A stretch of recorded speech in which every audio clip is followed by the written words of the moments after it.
त्यानंतर पहा पुढील प्रश्न, कोणत्याही त्रिकोणाचे नाव जास्तीत जास्त किती प्रकार लिहिता येईल असं विचारलं आपलं.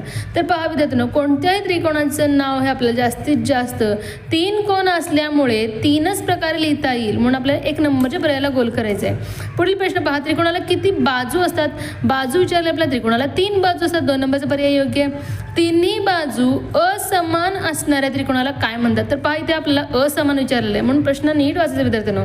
तर तिन्ही बाजू असमान असणाऱ्या त्रिकोणाला विषमभुज त्रिकोण असे म्हणतात. 3 नंबरचा पर्याय हे योग्य आहे, यालाच तुम्हाला गोल करायचं आहे.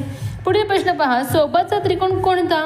तर पहा आकृतीवरून त्रिकोण कसं ओळखायचं? तर पहा हे रेषा आपल्याला दिलेत आणि तिन्ही एक रेषा आहेत, म्हणजे तिन्ही बाजू हे सारखे असणार आहेत, मग याला काय म्हणायचं आपल्याला? समभुज त्रिकोण. 4 नंबरचा पर्याय बरोबर आहे, यालाच तुम्हाला गोल करायचं आहे. तर पहा तिन्ही रेष एक असेल तर त्याला समभुज, 2 रेषा असतील समद्विभुज आणि तिन्ही वेगवेगळे असतील तर विषमभुज हे आपल्याला ओळखायचं आहे.